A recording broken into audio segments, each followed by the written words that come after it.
Este episódio é baseado no caderno de estudos elaborado pelo professor Dr. Marcelo Lessa, idealizador e mentor do projeto ENAC Turbo. Hoje a gente vai mergulhar no caderno 12. O tema é um trio que, olha, é a base do direito civil: prescrição, decadência e provas. Sabe, às vezes a gente pensa no tempo só como algo que afeta a nossa vida, mas no direito ele é um personagem central, né?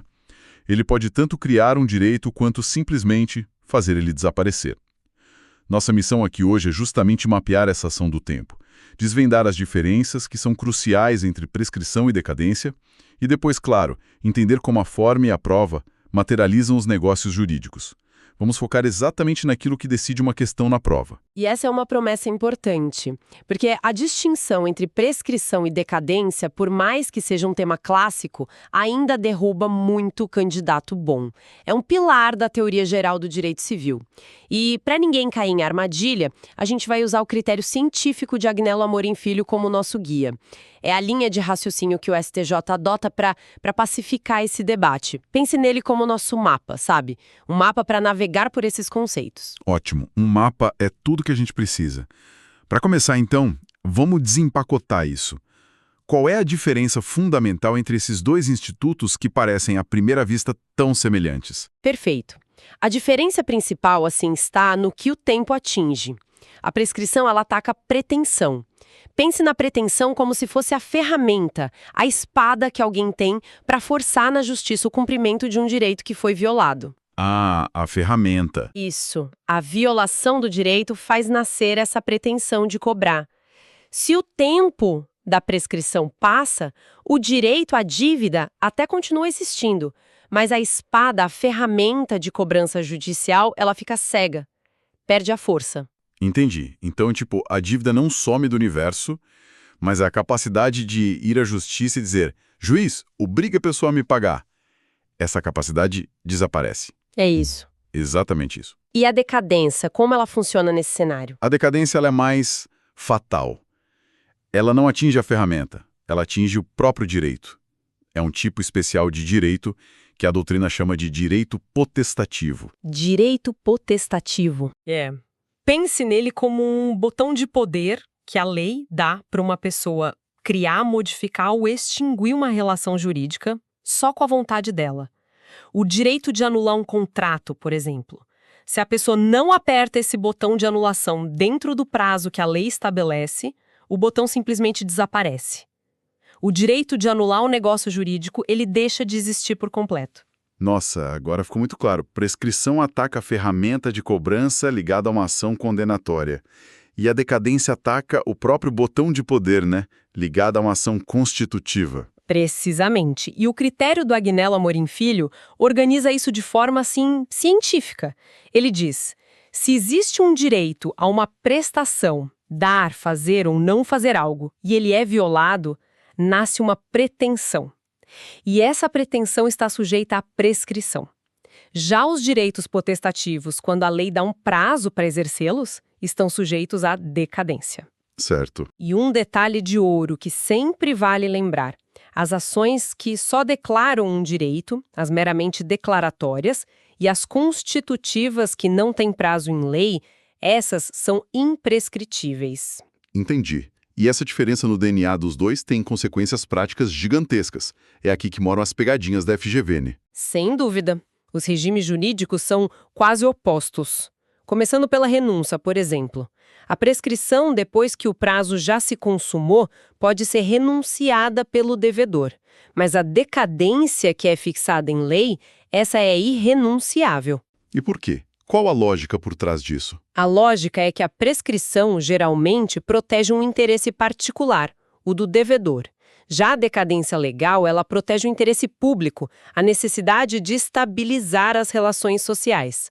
A lei quer que certas situações se resolvam logo e não deixa isso na mão das partes, entende? Ah, faz tudo sentido. A decadência legal é uma questão de ordem social.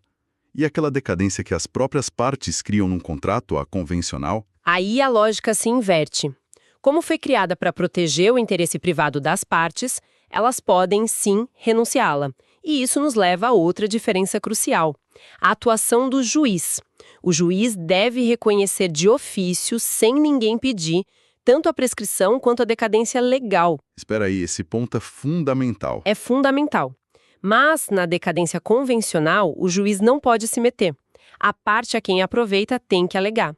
Se ela não fizer isso, o direito pode ser exercido mesmo fora do prazo. Nossa, isso é uma armadilha clássica de prova. Quer dizer que na decadência de contrato, se a parte não levantar a mão e falar «Ei, o prazo já passou», o juiz fica de mãos atadas? Exatamente, fica de mãos atadas. Na legal, o juiz age como um fiscal da ordem pública. Na convencional, ele é um mero espectador esperando a provocação das partes. Memorizar essa distinção, como o professor Lessa sempre frisa, é decisivo. Falando em tempo, esse relógio do direito não corre sempre em linha reta, certo?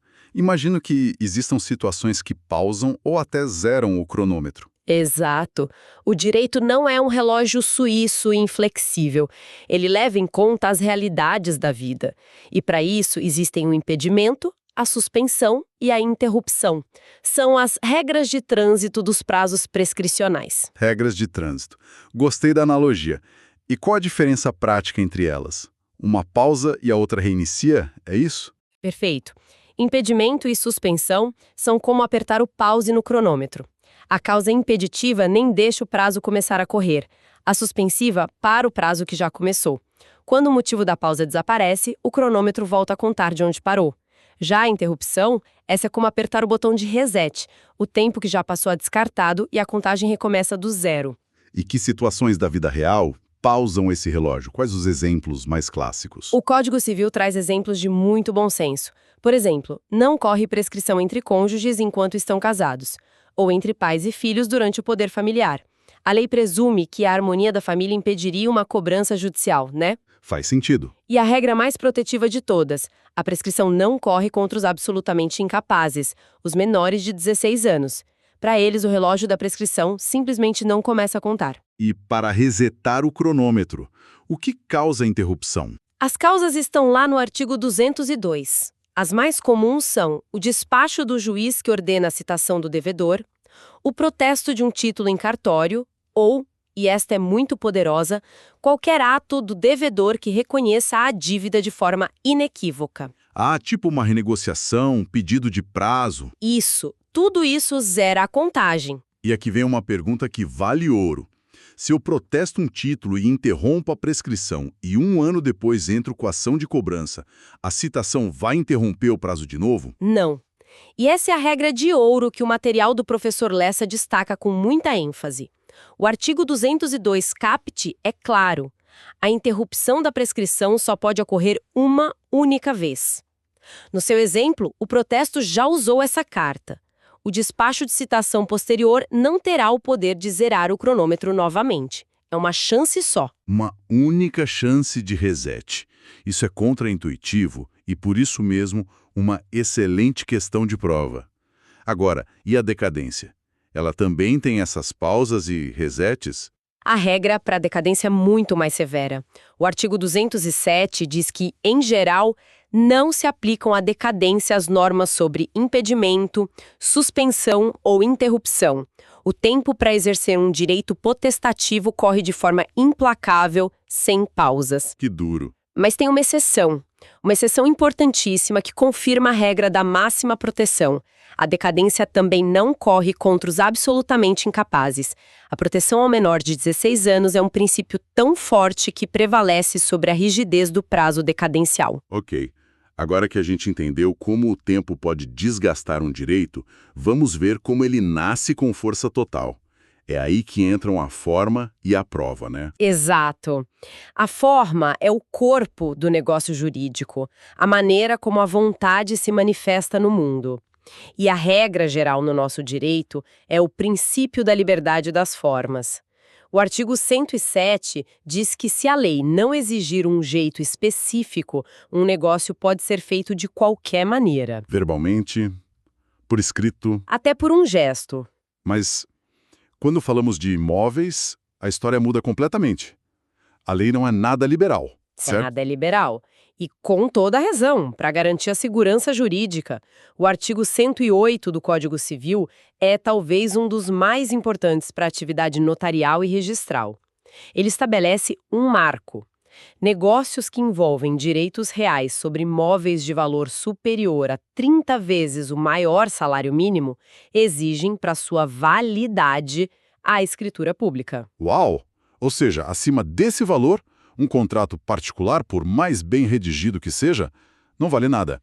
O negócio é nulo. Nulo de pleno direito. Não produz efeito algum. Abaixo de 30 salários mínimos, um instrumento particular é suficiente. Mas acima, sem a escritura pública lavrada pelo tabelião, o negócio simplesmente não existe para o direito. É uma formalidade essencial. Entendido. E uma vez que a forma está correta, como a gente prova os fatos? Quais as ferramentas que o direito nos dá? Aí a gente entra no campo da prova. O artigo 212 nos dá um cardápio com 5 meios principais: a confissão, o documento, a testemunha, a presunção e a perícia. Na nossa área, o documento é o protagonista. E a escritura pública é a estrela principal. O artigo 215 afirma que ela faz prova plena, já que o tabelião tem fé pública. Certo, a fé pública. Exato. O que ele diz que viu, ouviu e aconteceu na sua presença tem uma força probante extraordinária. E hoje em dia, com tudo digital, como fica a força de um documento eletrônico? A lei acompanhou a tecnologia. O artigo 225 e a legislação específica sobre assinatura digital garantem que um documento eletrônico, assinado com um certificado digital válido no padrão ICP Brasil, tem exatamente a mesma força de um documento em papel com assinatura de próprio punho. A segurança criptográfica substitui a caneta. Perfeito. E fora os documentos, o que mais se destaca nesse cardápio de provas? Tem algum ponto que gera situações mais, digamos, curiosas? 2 pontos são fascinantes. Primeiro, a confissão. Uma vez feita, é irrevogável. A pessoa não pode desdizer o que confessou, a não ser que prove ter agido por erro ou coação. E o segundo, que é uma bela aplicação da ética no processo, é a recusa à perícia médica, lá nos artigos 231 e 232. A lei diz que ninguém pode se beneficiar da própria torpeza, né? Certo. Então, se numa ação de investigação de paternidade, o suposto pai se recusa a fazer o exame de DNA, o juiz pode interpretar essa recusa como uma presunção de paternidade. A recusa supre a prova que se buscava. Uau! Então o silêncio ou a recusa fala muito alto no direito. Bom, passamos por muitos detalhes técnicos. Vamos consolidar o que, com base no fichamento do professor Lessa, precisa estar na ponta da língua no dia da prova. Vamos ao nosso resumo estratégico. Ponto 1. Prescrição ataca a pretensão, ligada a ações condenatórias. E decadência. Ataca o direito potestativo, ligada a ações constitutivas com prazo. Ponto 2. A interrupção da prescrição acontece apenas uma vez. Ok. Terceiro e quarto pontos sobre a decadência. Decadência legal é irrenunciável e o juiz age de ofício. Já a decadência convencional pode ser renunciada e o juiz não age de ofício. Perfeito. E o quinto e último ponto-chave. Negócios com imóveis de valor superior a 30 salários mínimos exigem escritura pública para serem válidos. E quanto aos prazos prescricionais do artigo 206? Sabemos que o ideal é memorizar todos, mas quais são os campeões de audiência nas provas? 3 grupos são essenciais. Primeiro, o prazo de 3 anos, que inclui a reparação civil, danos morais e materiais e a cobrança de aluguéis. Segundo, o prazo de 5 anos para a cobrança de dívidas líquidas de instrumento público particular e para honorários de profissionais liberais. E, por último, a regra geral do artigo 205. Quando a lei não fixar um prazo menor, a prescrição ocorre em 10 anos. Ótima síntese. E, para fechar, vale uma reflexão. Estudar prescrição em decadência não é só decorar regras, é entender o porquê de o direito valorizar a segurança e a paz social acima da perpetuidade dos conflitos. Imagine a instabilidade se uma dívida de um século atrás pudesse ser cobrada hoje, ou se um negócio pudesse ser anulado a qualquer tempo. Seria o caos. O tempo, no direito, cura as incertezas. É uma ótima perspectiva. O tempo como um agente pacificador. E o material do professor Lessa conclui com uma ideia muito forte sobre isso. Ele diz que a função do notário e do registrador é justamente criar âncoras que resistem à erosão temporal. Atos como a escritura pública e o registro são a materialização da segurança, sabe? Para proteger as relações do futuro. Perfeitamente colocado. Dominar esses conceitos não é só para passar na prova. É entender a essência da segurança jurídica que se vai promover na futura atuação profissional. É um passo fundamental para construir uma base sólida de conhecimento e de confiança. Podcast produzido a partir do conteúdo do projeto ENAC Turbo, sob autoria e orientação do professor Dr. Marcelo Lessa. Se esse conteúdo te ajudou, não esqueça de se inscrever no canal e ativar o sininho das notificações. Assim, o YouTube te avisa imediatamente assim que o próximo resumo for liberado. Até a próxima!